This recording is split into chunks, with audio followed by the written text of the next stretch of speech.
Hi everyone, welcome to V ignite YouTube channel. I am your master teacher Suhas. ನಾವು ಇವತ್ತು ಯಾವ topic ಬಗ್ಗೆ discussion ಮಾಡ್ತಾ ಇದ್ದೀವಿ ಅಂದರೆ, ನಾವು ಇವತ್ತಿನ ಟಾಪಿಕ್ ಹೋಗೋಕೆ ಮುಂಚೆ ನಿಮ್ಗೆ ಯಾವಾಗಾದರೂ ಮನೇಲಿ ಫೀಲ್ ಆಗಿದೆಯಾ, ಆ್ಯಸಿಡ್ ಕೈ ಮೇಲೆ ಬಿದ್ದಾಗೆ ಆಗಲಿ, ಯಾವಾಗಾದರೂ ಆ್ಯಸಿಡ್ ಒಂಥರ ಸುಟ್ಟೋಗಿರೋ ಥರ ಆ ಥರ ಫೀಲ್ ಆಗಿದೆಯಾ? ಯಾಕಂದರೆ ಆ್ಯಸಿಡ್ಗೆ ಅದರದೇ ಆದಂಥ ಕೆಮಿಕಲ್ ಪ್ರಾಪರ್ಟೀಸ್ ಇದೆ. ಅದನ್ನ ಏನೇನಿದೆ ಅಂತ ನಾವು ಇವತ್ತಿನ ಕ್ಲಾಸಲ್ಲಿ ಡಿಸ್ಕಷನ್ ಮಾಡೋಣ. ಫಾರ್ ಎಕ್ಸಾಂಪಲ್, ಇವತ್ತಿನ ಕ್ಲಾಸಸ್ಸಲ್ಲಿ ನಾವು ionisation of acids, ionisation of bases, dilution of acid and bases ಬಗ್ಗೆ ಡಿಸ್ಕಷನ್ ಮಾಡೋಣ. ಓಕೆನಾ? First we move on to the first topic, ionisation of acid. ನಾವು ಫಸ್ಟ್ ಟಾಪಿಕ್ ಹೋಗೋಕೆ ಮುಂಚೆ ನೀವು ಯಾವಾಗಾದರೂ ಥಿಂಕ್ ಮಾಡಿದ್ದೀರಾ, ಆಸಿಡ್ ಯಾಕೆ ಯಾವಾಗ ಸೊಲ್ಯೂಷನ್ ರೀತಿ ಇರುತ್ತೆ? ಯಾಕದು ಸಾಲ್ಟ್ ರೀತಿ ಅಥವಾ ಯಾವುದೇ ರೀತಿ ಇರಲ್ಲ? ಯಾಕಂದರೆ acid nothing but aqueous solution of non metallic oxides of are in gaseous state. ಅಂದರೆ ಈ ನಾನ್ ಮೆಟಾಲಿಕ್ ಆಕ್ಸೈಡ್ಸ್ ಇರುತ್ತೆ ನೋಡಿ, example sulphuric dioxide, carbon dioxide. ಇವು ಗೇಸಿಯಸ್ ಸ್ಟೇಟಲ್ಲಿದ್ದಾಗ ವಾಟರ್ ಜೊತೆ ರಿಯಾಕ್ಟ್ ಆದಾಗ ಫಾರ್ಮೇಷನ್ ಆಗೋದೆ acid. For example, sulphuric dioxide when react with water to form sulphurous acid. ಅದೇ ರೀತಿ ನಾವು ಹೇಗೆ HCl ಪ್ರಿಪೇರ್ ಮಾಡ್ತೀವಿ ಅಂತ ನೋಡೋಣ. HCl ಪ್ರಿಪೇರ್ ಮಾಡೋದು ತುಂಬ ಸಿಂಪಲ್, ಏನಿಲ್ಲ. When HCl gas is reacted with water to form HCl acid. ಏನಿಲ್ಲ, ಒಂದು ಸಿಲಿಂಡರಿಂದ ನಾವು HCl ಗ್ಯಾಸ್ನ ಪಾಸ್ ಮಾಡ್ತಾ ಇರ್ತೀವಿ. ಹಾಗೆ ನಾವು ಒಂದು ಸಿಲಿಂಡರಿಂದ ವಾಟರ್ನ ಡ್ರಾಪ್ ಬೈ ಡ್ರಾಪ್ ಬಿಡ್ತಾ ಇರ್ತೀವಿ. ಇಲ್ಲಿ ನೋಡಿ, ಇಲ್ಲಿದೆ ನೋಡಿ, ವಾಟರು ಡ್ರಾಪ್ ಬೈ ಡ್ರಾಪು ಬರ್ತಾ ಇರುತ್ತೆ. ಇಲ್ಲಿ ಗ್ಯಾಸ್ ಬರ್ತಾ ಇರುತ್ತೆ. ಇವೆರಡು ರಿಯಾಕ್ಟ್ ಆಗಿ HCl ಆಸಿಡ್ ಬರುತ್ತೆ. ಓಕೆ, ಹಾಗಾದರೆ ಬರೀ HCl ಮುಂದೆ ಆ್ಯಸಿಡ್ ಒಂದೇ ಫಾರ್ಮೇಷನ್ ಆಗುತ್ತಾ? ಹಾಗಾದರೆ HCl ವಾಟರ್ ಜೊತೆ ರಿಯಾಕ್ಟ್ ಆದಾಗ ಏನೇನಾಗುತ್ತೆ ಅಂತ ತಿಳ್ಕೊಳ್ಳೋಣ. HCl ವಾಟರ್ ಜೊತೆ ರಿಯಾಕ್ಟ್ ಆದಾಗ HCl ಅಯೋನೈಸೇಷನ್ ಆಗುತ್ತೆ. ವಾಟ್ ಈಸ್ ಅಯೋನೈಸೇಷನ್ ಅಂದರೆ, ಇಟ್ ಈಸ್ ಸಿಂಪಲ್, ಏನಿಲ್ಲ. ಅಯೋನೈಸೇಷನ್ ಅಂದರೆ ಒಂದು ಕಾಂಪೌಂಡು H+ ಮತ್ತು Cl- ಆಗಿ ಡಿವೈಡ್ ಆಗೋದನ್ನೇ ನಾವು ಅಯೋನೈಸೇಷನ್ ಅಂತ ಕರಿತೀವಿ. ಅಂದರೆ ಒಂದು ಕಾಂಪೌಂಡು ಬ್ರೇಕ್ ಆಗೋದನ್ನೇ ನಾವು ಅಯೋನೈಸೇಷನ್ ಅಂತ ಕರಿತೀವಿ. ಬಟ್ ಬ್ರೇಕ್ ಆದಾಗ ಒಂದು ಪಾಸಿಟಿವ್ ಅಯೋನ ಕ್ಯಾರಿ ಮಾಡುತ್ತೆ, ಒಂದು ನೆಗೆಟಿವ್ ಅಯೋನ ಕ್ಯಾರಿ ಮಾಡುತ್ತೆ. ಇದ್ದೇ ನಾವು ಅಯೋನೈಸೇಷನ್ ಅಂತ ಕರಿತೀವಿ. ಇಲ್ಲಿ ನೋಡಿ, ಫಾರ್ ಎಕ್ಸಾಂಪಲ್, HCl ವಾಟರ್ ಜೊತೆ ರಿಯಾಕ್ಟ್ ಆದಾಗ H+ ಮತ್ತು Cl- ಆಗಿ ಆಗಿದೆ. ಬಟ್ H+ ಇಲ್ಲಿ ತುಂಬ ಇಂಪಾರ್ಟೆಂಟ್ ಪಾಯಿಂಟ್ ಇದೆ ನೋಡಿ. H+ ಸ್ಮಾಲ್ ಇನ್ ಸೈಜ್, ಅಂದರೆ ಅದು ಚಿಕ್ಕ ಇರುತ್ತೆ. ಅದು ಯಾವಾಗೂ ಅದಕ್ಕೆ ಸಿಂಗಲ್ ಆಗಿ ಎಕ್ಸಿಸ್ಟ್ ಆಗಲ್ಲ. ಅದರಿಂದ ಅದು ಮತ್ತೆ ವಾಟರ್ ಜೊತೆ ರಿಯಾಕ್ಟ್ ಆಗಿ ಹೈಡ್ರೋನಿಯಂ ಅಯಾನ್ ಫಾರ್ಮೇಷನ್ ಆಗುತ್ತೆ. This is very important topic. Hydronium ion ಇದ್ರೇನೆ ಆಸಿಡ್ ಅಸಿಡಿಕ್ ಬಿಹೇವಿಯರ್ನ ತೋರಿಸೋದು. ಹೈಡ್ರೋನಿಯಂ ಅಯಾನ್ ಇಲ್ಲ ಅಂದರೆ ಆಸಿಡ್ ಅಸಿಡಿಕ್ ಬಿಹೇವಿಯರ್ ಆಗಿ ತೋರಿಸಲ್ಲ.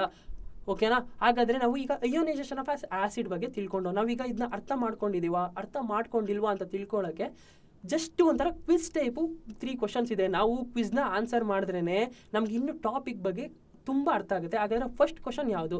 ಫಸ್ಟ್ ಕ್ವಶನ್ ಬಂದು, which of the following ions are present in aqueous solution of HCl? ಅಂದರೆ HCl water ಜೊತೆ ರಿಯಾಕ್ಟ್ ಆದಾಗ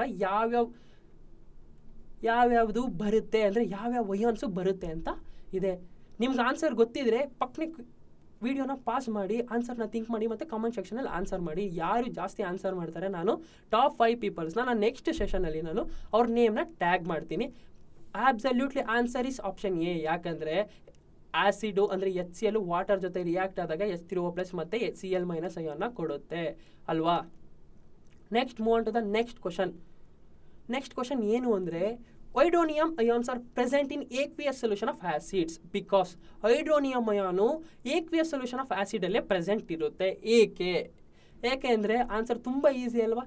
ಯಾಕಂದರೆ H+ ions cannot exist alone. ಅಂದರೆ H+ ಸ್ಮಾಲ್ ಇನ್ ಸೈಜ್ ಇರುತ್ತೆ, ಅದು ಮತ್ತೆ ವಾಟರ್ ಜೊತೆ ರಿಯಾಕ್ಟ್ ಆಗಿ H3O+ ಆಗುತ್ತೆ. ಹಾಗಾದರೆ ನೆಕ್ಸ್ಟ್ ಟಾಪಿಕ್ ಬಗ್ಗೆ ಮೂವ್ ಆಗೋಣ. Next topic is ionisation of basis.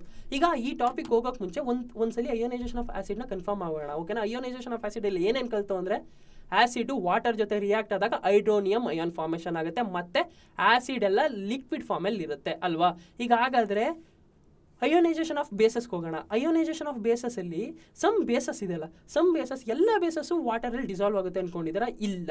Some of the bases are do not dissolve in water. ಯಾಕಂದರೆ ಅದ್ರದ್ದು ಕೆಮಿಕಲ್ ಪ್ರಾಪರ್ಟಿ ಸಪ್ರೇಟ್ ಇರುತ್ತೆ. ಹಾಗೂ ಇನ್ನೊಂದು ಪಾಯಿಂಟ್ ಏನಪ್ಪ ಅಂದರೆ, ಎಲ್ಲ ಬೇಸಸ್ಸು ವಾಟರಲ್ಲಿ ಡಿಸಾಲ್ವ್ ಆಗಬೇಕು ಅಂತಲೇ ಏನಿಲ್ಲ. ಫಾರ್ ಎಕ್ಸಾಂಪಲ್, ಯಾವ್ಯಾವ ಆಗಲ್ಲ ಅಂದರೆ, copper oxide, aluminium hydroxide, ferric hydroxide, ಇವೆಲ್ಲ ವಾಟರಲ್ಲಿ ಡಿಸಾಲ್ವ್ ಆಗಲ್ಲ. ಈ ವಾಟರಲ್ಲಿ ಡಿಸಾಲ್ವ್ ಆಗೋ ಬೇಸಸ್ನ ನಾವು ಆಲ್ಕಲೀಸ್ ಅಂತ ಕರಿತೀವಿ. ಹಾಗಾದರೆ ವಾಟರ್ ಆಲ್ಕಲೀಸ್ ಅಂದರೆ ಏನು ಹೇಳಿ? The bases which are dissolved in water, they are called as ಆಲ್ಕಲೀಸ್.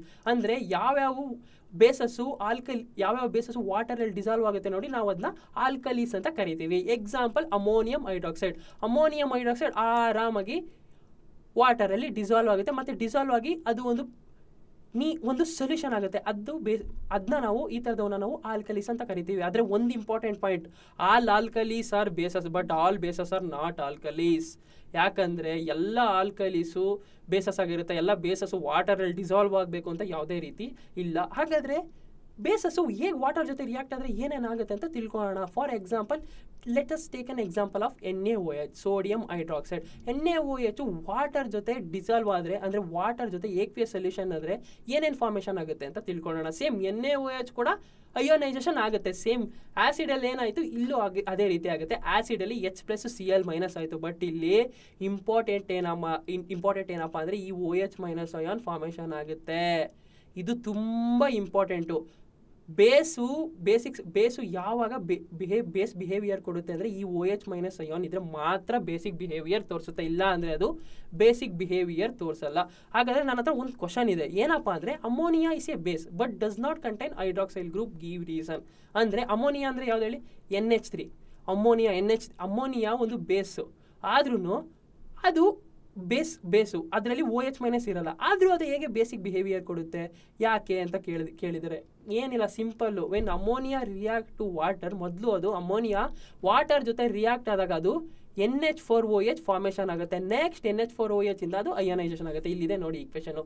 Ammonia water ಆದಾಗ ಫಸ್ಟ್ NH4OH ಫಾರ್ಮೇಷನ್ ಆಗಿ, ಆಮೇಲೆ ಇದು ಅಯೋನೈಸೇಷನ್ ಆಗಿ NH4+ ಮತ್ತು OH- ಆಗಿ ಡಿಸಾಲ್ವ್ ಆಗುತ್ತೆ. ಈ OH- ಇದು ಇರೋ ಕಾರಣಕ್ಕೆ ಅಮೋನಿಯಾ ಬೇಸಿಕ್ ಬಿಹೇವಿಯರ್ನ ತೋರಿಸುತ್ತೆ. ನೆಕ್ಸ್ಟ್, ಈಗ ನಾವು ಈ ಟಾಪಿಕೆಲ್ಲ ಅರ್ಥ ಮಾಡ್ಕೊಂಡಿದ್ದೀವ ಅಂತ ತಿಳ್ಕೊಳ್ಳೋಕ್ಕೆ ಜಸ್ಟ್ ಕ್ವಿಕ್ಕಾಗಿ ಒಂದು ಕ್ವಿಜ್ ಮುಗಿಸ್ಕೊಂಡ್ಬಂದು ನೋಡೋಣ. ಕ್ವಿಝಲ್ಲಿ ಫಸ್ಟ್ ಕ್ವಶನ್ ಏನಿದೆ, ಫಸ್ಟ್ ಕ್ವಶನ್ ಬಂದು which of the following ions does potassium hydroxide yield. ಅಂದರೆ ಇದರಲ್ಲಿ ಯಾವ ಅಯಾನ್ನು ಪೊಟ್ಯಾಷಿಯಂ ಹೈಡ್ರಾಕ್ಸೈಡ್ ಈಲ್ಡ್ ಮಾಡುತ್ತೆ. ಯಾವ್ದು ಆಪ್ಷನ್ ಏನಿದೆ, KO- H+, K+ OH-. ತುಂಬ ಈಸಿ ಆನ್ಸರ್ ಅಲ್ವಾ. ಓಕೆ, ಆನ್ಸರ್ ಏನಪ್ಪ ಅಂತ ಗೊತ್ತಿದ್ರೆ ಕಾಮೆಂಟ್ ಸೆಕ್ಷನಲ್ಲಿ ಕಮೆಂಟ್ ಮಾಡಿ. ಓಕೆನಾ, answer is absolutely option B. ಯಾಕಂದರೆ ಪೊಟ್ಯಾಷಿಯಂ ಹೈಡ್ರಾಕ್ಸೈಡು ವಾಟರ್ ಜೊತೆ ಡಿಸಾಲ್ವ್ ಆದಕ್ಕೆ K+ ಮತ್ತು OH- ಆಗಿ ಡಿಸಾಲ್ವ್ ಆಗುತ್ತೆ. ಈ OH- ಇಂದನೇ KOH ಬೇಸಿಕ್ ಬಿಹೇವಿಯರ್ ತೋರಿಸುತ್ತೆ ಏಕ್ವಿಯಸ್ ಸೊಲ್ಯೂಷನಲ್ಲಿ ಇದ್ದಾಗ. Next move on to the next question. Bases are basic characters due to the presence of which of the following ions. ಅಂದರೆ ಬೇಸಸ್ಸು ಬೇಸಿಕ್ ಕ್ಯಾರೆಕ್ಟರ್ನ ಕೊಡುತ್ತೆ, ಯಾಕೆ, ಯಾವ ಅಯಾನ್ಸಿಂದ, ಏನೇನು ಆಪ್ಷನ್ ಇದೆ ಅಂದರೆ OH-, H3O+, Cl- NH4+. ತುಂಬ ಈಸಿ ಕ್ವಶನ್ ಅಲ್ವಾ. ಹಾಗಾದರೆ ಆನ್ಸರ್ ಏನು ಹೇಳಿ, ಆಬ್ಸಲ್ಯೂಟ್ಲಿ ಆಪ್ಷನ್ ಎ. ಯಾಕಂದರೆ OH- ಇದ್ರೇ ಅದು ಬೇಸಿಕ್ ಬಿಹೇವಿಯರ್ ತೋರಿಸೋದು. ಅದೇ ರೀತಿ H3O+ ಇದ್ರೆ ಯಾವ್ದು ತೋರಿಸುತ್ತೆ ಹೇಳಿ, H3O+ ಇದ್ರೆ ಆ್ಯಸಿಡ್ ಬಿಹೇವಿಯರ್ ತೋರಿಸುತ್ತೆ. ಒಂದು ಸೊಲ್ಯೂಷನ್ನು OH- ಇದ್ರೆ ಬೇಸಿಕ್ ಬಿಹೇವಿಯರು, H3O+ ಇದ್ರೆ ಅಸಿಡಿಕ್ ಬಿಹೇವಿಯರ್ ತೋರಿಸುತ್ತೆ. Next move on to the next topic. Next question. ಓಕೆನಾ, ಇನ್ನೊಂದು ಕ್ವಶನ್ ಇದೆ, which of this following substance is a base but not an alkali. ಈ ಇರೋ 4 ಆಪ್ಷನಲ್ಲಿ ಯಾವುದು ಬೇಸು ಆಲ್ಕಲಿ ಆಗಿರಲ್ಲ, ಅಂದರೆ ಯಾವುದು ವಾಟರಲ್ಲಿ ಡಿಸಾಲ್ವ್ ಆಗಿರಲ್ಲ ಅಂತ ಅರ್ಥ. ಯಾವ್ದು ಹೇಳಿ, ಪಕ್ಕ ಆಬ್ಸಲ್ಯೂಟ್ಲಿ ಈಸಿ ಕ್ವಶನ್ ಅಲ್ವಾ, ಫೆರಕ್ ಹೈಡ್ರಾಕ್ಸೈಡ್. ಯಾಕಂದರೆ ಅದು ವಾಟರಲ್ಲಿ ಡಿಸಾಲ್ವ್ ಆಗಲ್ಲ. ಬಟ್ ಈ NaOH, KOH, NH4OH ಎಲ್ಲ ಡಿಸಾಲ್ವ್ ಆಗಿ OH- ಅಯಾನ್ನ ಕೊಡುತ್ತೆ. Okay, next move on to the next topic, dilution of acids and bases. ನಾವು ಯಾಕೆ ಆ್ಯಸಿಡ್ನ ಬೇಸಸ್ನ ಡೈಲ್ಯೂಟ್ ಮಾಡಬೇಕು, ಯಾಕೆ ನಾವು ಕಾನ್ಸಂಟ್ರೇಟೆಡ್ ಆ್ಯಸಿಡ್ನ ಯೂಸ್ ಮಾಡೋಕ್ಕಾಗಲ್ವಾ. ಯಾಕಂದರೆ ಕಾನ್ಸಂಟ್ರೇಟೆಡ್ ಆ್ಯಸಿಡ್ ಮತ್ತು basis corrosive in nature. Corrosive ಅಂದರೆ ಅದೆಲ್ಲಾದರೂ ಬಿದ್ದರೆ ಸುಡುತ್ತೆ ಅಥವಾ ಅದು ಅಲ್ಲಿ ಬರ್ನ್ ಮಾಡುತ್ತೆ ಅಂತ ಅರ್ಥ. ಓಕೆ, ಹಾಗಾದರೆ what are concentrated acid, what are concentrated base ಅಂದರೆ ತಿಳ್ಕೊಳ್ಳೋಣ. ಕಾನ್ಸಂಟ್ರೇಟೆಡ್ ಆ್ಯಸಿಡ್ ಅಂದರೆ ಸಿಂಪಲ್ ಏನಿಲ್ಲ, ವಾಟ್ ಆರ್ ಕಾನ್ಸಂಟ್ರೇಟೆಡ್ ಆ್ಯಸಿಡ್ಸ್ ಅಂದರೆ ಈ ನಂಬರ್ ಆಫ್ H3O+ ಅಯಾನ್ಸ್ ಇರುತ್ತೆ ನೋಡಿ, ಅದು ಪರ್ ಯೂನಿಟ್ ವಾಲ್ಯೂಮ್ ಮೇಲೆ ಜಾಸ್ತಿ ಇರುತ್ತೆ. ಯಾವ ಆಸಿಡಿಕ್ ಸೊಲ್ಯೂಷನಲ್ಲಿ ಈ ನಂಬರ್ ಆಫ್ H3O+ ಅಯಾನ್ಸ್ ಜಾಸ್ತಿ ಇರುತ್ತೆ ಅದನ್ನ ಕಾನ್ಸಂಟ್ರೇಟೆಡ್ ಆ್ಯಸಿಡು. ಮತ್ತು ಯಾವ ಅಸಿಡಿಕ್ ಸೊಲ್ಯೂಷನಲ್ಲಿ, ಯಾವ ಬೇಸಿಕ್ ಸೊಲ್ಯೂಷನಲ್ಲಿ, ಯಾವ ಸೊಲ್ಯೂಷನಲ್ಲಿ ನಂಬರ್ ಆಫ್ OH- ಅಯಾನ್ಸ್ ಇರುತ್ತೆ ಅದನ್ನ ನಾವು ಬೇಸಿಕ್ ಅಂದರೆ ಕಾನ್ಸಂಟ್ರೇಟೆಡ್ ಬೇಸ್ ಅಂತ ಕರಿತೀವಿ. ಇಲ್ಲಿದೆ ನೋಡಿ, ದಿಸ್ ಈಸ್ ತುಂಬ ಇಂಪಾರ್ಟೆಂಟ್ ಕ್ವಶನ್ನು. ಈ ಫೈನಲ್ ಎಕ್ಸಾಮ್ಗೆ ವಾಟರ್ ಕಾನ್ಸಂಟ್ರೇಟೆಡ್ ಆ್ಯಸಿಡು ಮತ್ತು ಕಾನ್ಸಂಟ್ರೇಟೆಡ್ ಬೇಸಸ್ ಅಂದರೆ ಏನಂತ ಕೇಳ್ತಾರೆ. ಓಕೆ, ಹಾಗಾದರೆ ನಾವು ಈ ಕಾನ್ಸಂಟ್ರೇಟೆಡ್ ಆ್ಯಸಿಡು ಮತ್ತು ಬೇಸಸ್ನ ಹೇಗೆ ಡೈಲ್ಯೂಟ್ ಮಾಡೋದು ಅಂತ ತಿಳ್ಕೊಳ್ಳೋಣ. ಓಕೆನಾ, ಇದು ತುಂಬ ಸಿಂಪಲ್, ಏನಿಲ್ಲ, ಈ ಕಾನ್ಸಂಟ್ರೇಟೆಡ್ ಆ್ಯಸಿಡ್ಗೆ ವಾಟರ್ ಹಾಕಿದ್ರೇ ಅದೇ ಡೈಲ್ಯೂಟ್ ಆ್ಯಸಿಡು. ಈ ಪ್ರೋಸೆಸ್ನೇ ನಾವು ಡೈಲ್ಯೂಷನ್ ಅಂತ ಕರಿತೀವಿ. ಹಾಗಾದರೆ what is dilution? when concentrated acid is converted into dilute acid, or when for concentrated acid we add water, it will be dilute ಅಂದರೆ ಏನಿಲ್ಲ, ಈ ನಂಬರ್ ಆಫ್ H3O+ ಅಥವಾ OH- ಅಯಾನ್ ಇರುತ್ತೆ ನೋಡಿ ಪರ್ ಯೂನಿಟ್ ವಾಲ್ಯೂಮ್ಗೆ ಡಿಕ್ರೀಸ್ ಆಗುತ್ತೆ, ಅದನ್ನೇ ನಾವು dilute acid ಅಂತ ಕರಿತೀವಿ. ಹಾಗಾದರೆ ಒಂದು ಕ್ವಶನ್ ಇದೆ ನನ್ನ ಹತ್ರ, ಓಕೆನಾ, ಡೈಲ್ಯೂಟ್ ಆಸಿಡ್. ಹಾಗಾದರೆ ಯಾವ ಮೆಥಡು, ನಾವು ಯಾವ ಮೆಥಡಲ್ಲಿ ಈಗ ನಾವು ಕಾನ್ಸಂಟ್ರೇಟೆಡ್ ಆ್ಯಸಿಡ್ಗೆ ವಾಟರ್ ಹಾಕಿದ್ರೆ ಏನಾಗುತ್ತೆ, ಅಥವಾ ವಾಟರ್ಗೆ ಕಾನ್ಸಂಟ್ರೇಟೆಡ್ ಆ್ಯಸಿಡ್ ಹಾಕಿ ಮಾಡಬೇಕಾ ಡೈಲ್ಯೂಟ್ ಮಾಡೋಕ್ಕೆ? ಫಸ್ಟ್ ಯಾವುದೇ ಕಾರಣಕ್ಕೂ ಒಂದು ತಿಳ್ಕೊಳ್ಳಿ, ವಾಟರ್ಗೆ ನಾವು ಕಾನ್ಸಂಟ್ರೇಟೆಡ್ ಆ್ಯಸಿಡ್ನ ಹಾಕಬಾರ್ದು. ಯಾಕಂದರೆ ಇದು diluting concentrated acid is an exothermic reaction. ಅಂದರೆ ಅದು ಎಕ್ಸೋಥರ್ಮಿಕ್ ಹೀಟ್ನ ಪ್ರೊಡ್ಯೂಸ್ ಮಾಡುತ್ತೆ. ಅದು ಹೀಟ್ ಪ್ರೊಡ್ಯೂಸ್ ಮಾಡಿದಾಗ ನಾವೇನಾದರೂ ವಾಟರ್ನ ಕಾನ್ಸಂಟ್ರೇಟೆಡ್ ಆ್ಯಸಿಡ್ಗೆ ಹಾಕಿದಾಗ ಗ್ಲಾಸ್ ಇರುತ್ತಲ್ಲ, ಗ್ಲಾಸ್ ಟ್ಯೂಬ್ ಅದು ಬ್ರೋಕ್ ಆಗೋ ಚಾನ್ಸಸ್ ಇರುತ್ತೆ, ಮತ್ತು ಫೈರ್ ಆಗೋ ಚಾನ್ಸಸ್ ಇರುತ್ತೆ, ಫೈರ್ ಕ್ಯಾಚ್ ಆಗಿ ಅಲ್ಲಿಂದ ಡೇಂಜರ್ ಆಗೋ ಚಾನ್ಸಸ್ ಇರುತ್ತೆ ಅಲ್ವಾ? ಹಾಗಾದರೆ ನನ್ನ ಹತ್ರ ಈಗ ನಾವು ಹೇಗೆ ಡೈಲ್ಯೂಷನ್ ಮಾಡೋದು ಆ್ಯಸಿಡ್ನು ಮತ್ತು ಬೇಸಸ್ನ ಅಂತ ತಿಳ್ಕೊಂಡು, ಹಾಗಾದರೆ ನಾವು ವಾಟ್ ಈಸ್ ಡೈಲ್ಯೂಟ್ ಆಗೋದು ಹೆಂಗೆ ಅಂತ ತಿಳ್ಕೊಂಡೆ. ಹಾಗಾದರೆ ನಂತರ ಒಂದು ಕ್ವಶನ್ ಇದೆ, ಏನು ಅಂದರೆ how is the concentration of hydronium ion affected when a solution of an acid is diluted? ಅಂದರೆ ನಾವು ಒಂದು ಆ್ಯಸಿಡ್ನ ಡೈಲ್ಯೂಟ್ ಮಾಡಿದ್ರೆ ಈ H3O+ ಅಯಾನ್ಗೆ ಹೇಗೆ ಎಫೆಕ್ಟ್ ಆಗುತ್ತೆ, ಈ H3O+ ಅಯಾನ್ ಹೇಗೆ ಎಫೆಕ್ಟ್ ಆಗುತ್ತೆ ಅಂತ ತಿಳ್ಕೊಳ್ಳೋಣ. ಓಕೆನಾ? ಏನಿಲ್ಲ, ವೆರಿ ಸಿಂಪಲ್ ಅಲ್ವಾ? ನಾವು ಆ್ಯಸಿಡ್ನ ಡೈಲ್ಯೂಟ್ ಮಾಡಿದಾಗ ಈ H3O+ ಅಯಾನ್ಸು ಡಿಕ್ರೀಸ್ ಆಗುತ್ತೆ. ಅಂದರೆ ಪರ್ ಯೂನಿಟ್ ವಾಲ್ಯೂಮ್ಗೆ ಅದು ಡಿಕ್ರೀಸ್ ಆಗುತ್ತೆ, ಮತ್ತು ಅದ್ರ ಕಾನ್ಸಂಟ್ರೇಷನ್ ಕೂಡ ಡಿಕ್ರೀಸ್ ಆಗುತ್ತೆ. ಇಷ್ಟೇ ಸಿಂಪಲ್ ಆನ್ಸರು. ಈಗ ನಾವು ಇದನ್ನ ಅರ್ಥ ಮಾಡ್ಕೊಂಡಿಲ್ವ ಅಂತ ತಿಳ್ಕೊಳ್ಳೋಕ್ಕೆ ನಾವು ಕ್ವಿಜ್ ಮುಗಿಸ್ಕೊಂಬಂದೋಣ ಕ್ವಿಕ್ಕಾಗಿ. Okay, what are the quizzes? Okay, what are the questions? First question is, which one of the following process is opted to dilute an acid? ಇವೆರಡರಲ್ಲಿ ಯಾವುದು ಪಕ್ಕಾ ಪ್ರೊಸೆಸ್? ವಿಡಿಯೋನ ಪಾಸ್ ಮಾಡಿ ಥಿಂಕ್ ಮಾಡಿ ಆನ್ಸರ್ನ ಕಮೆಂಟ್ ಸೆಕ್ಷನಲ್ಲಿ ತಿಳಿಸಿ. ಆಪ್ಷನ್ ಯಾವ್ಯಾವ ಇದೆ ಅಂದರೆ, concentrated acid is added to water slowly with constant stirring, water is added in to concentrated acid with constant stirring.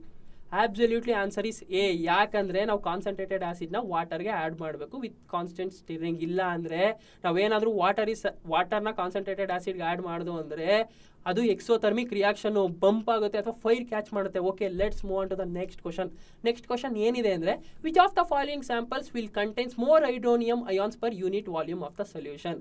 ಅಂದರೆ ಇವು ನಾಲ್ಕರಲ್ಲಿ ಯಾವುದರಲ್ಲಿ H3O+ ಅಯಾನ್ಸು ಜಾಸ್ತಿ ಇರುತ್ತೆ ಅಂತ ಅರ್ಥ. H3O+ ಯಾವುದಿರುತ್ತೆ ಹೇಳಿ?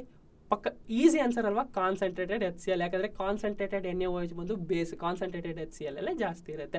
Okay, let's move on to the next question. Okay, ನಿಮ್ಗೆ ಇಲ್ಲಿ ಅರ್ಥ ಆಯ್ತಾ ಈ ಕ್ವಶನ್ ಏಕೆ ಏನು ಅಂತ? ಓಕೆ, ನಿಮ್ಗೊಂದು ವಿಷಯ ಗೊತ್ತಾ? ನಾವು ಕಾನ್ಸಂಟ್ರೇಟೆಡ್ ಆ್ಯಸಿಡ್ ಅಥವಾ ಕಾನ್ಸಂಟ್ರೇಟೆಡ್ ಬೇಸ್ನ ಡೈಲ್ಯೂಟ್ ಮಾಡಿ ಕೂಡ ನಾವು ಎಲೆಕ್ಟ್ರಿಸಿಟಿನ ಪ್ರೊಡ್ಯೂಸ್ ಮಾಡ್ಬೋದು. ಹೇಗೆ? ಏನಿಲ್ಲ, ಸಿಂಪಲ್ಲು. ಡೈಲ್ಯೂಟ್ HClಗೆ ನಾವು ಒಂದು ರೆಸಿಸ್ಟರು ಅಥವಾ ಒಂದು ಸರ್ಕ್ಯೂಟ್ನ ಬಿಲ್ಡ್ ಮಾಡಿದ್ರೆ ಈ ಡೈಲ್ಯೂಟ್ HCl ಆದಾಗ ಏನಾಗುತ್ತೆ ಹೇಳಿ? H+ ಮತ್ತು Cl- ಅಯಾನು ಫಾರ್ಮೇಷನ್ ಆಗುತ್ತೆ ಅಲ್ವಾ? ಇವೆರಡು ಫಾರ್ಮೇಷನ್ ಆದಾಗ H+ ಕ್ಯಾಟಯಾನ್ ಆಗಿ ಆ್ಯಕ್ಟ್ ಮಾಡುತ್ತೆ, Cl- ಆ್ಯನಯಾನ್ ಆಗಿ ಆ್ಯಕ್ಟ್ ಮಾಡುತ್ತೆ. ಇದರಿಂದ ನಮಗೆ ಎಲೆಕ್ಟ್ರಿಸಿಟಿ ಬರುತ್ತೆ. Okay, let summarize the quick. ಇವತ್ತೇನೇನು ಕಲಿತು ಅಂತ ಕ್ವಿಕ್ಕಾಗಿ ಸಮ್ಮರೈಸ್ ಮಾಡೋಣ. ಫಸ್ಟ್ ಏನೇನು ಕಲಿತೋ, ವಾಟರ್, ಹೇಗೆ ನಾವು ಆ್ಯಸಿಡ್ ಮತ್ತು ಬೇಸಸ್ನ, ಆ್ಯಸಿಡ್ ಅಂದರೆ ಏನು, ಆ್ಯಸಿಡಲ್ಲಿ ಏನು ಪ್ರೆಸೆಂಟ್ ಇರುತ್ತೆ, ಅಂದರೆ ಆ್ಯಸಿಡ್ ಹೇಗೆ H3O+ ಅಯಾನ್ಸ್ನ ಪ್ರೊಡ್ಯೂಸ್ ಮಾಡುತ್ತೆ, ಮತ್ತು ಯಾವ ಬೇಸಸ್ಸು ವಾಟರಲ್ಲಿ ಡಿಸಾಲ್ವ್ ಆಗೋಣ ಆಲ್ಕಲೀಸ್ ಅಂತ ಕರಿತೀವಿ, ಹೇಗೆ ಅದು OH- ಪ್ರೊಡ್ಯೂಸ್ ಮಾಡುತ್ತೆ, ಮತ್ತು ನಾವು ಹೇಗೆ ಅದನ್ನ ಆ್ಯಸಿಡ್ ಅಥವಾ ಬೇಸಸ್ಸು ವಾಟರ್ ಜೊತೆ ಮಿಕ್ಸ್ ಆದಾಗ ಏನಾಗುತ್ತೆ, ಅದು ಡಿಕ್ರೀಸ್ ಇನ್ ಕಾನ್ಸಂಟ್ರೇಷನ್ನು ಮತ್ತು ಡೈಲ್ಯೂಷನ್ ಆಗುತ್ತಲ್ವಾ, ಹೇಗೆ ಡೈಲ್ಯೂಷನ್ ಆಗುತ್ತೆ, ಯಾವ ಪ್ರೊಸೆಸ್ ಇಂಪಾರ್ಟೆಂಟು, ಹಾಗೆ ಡೈಲ್ಯೂಟ್ ಆ್ಯಸಿಡಿಂದ ನಾವು ಹೇಗೆ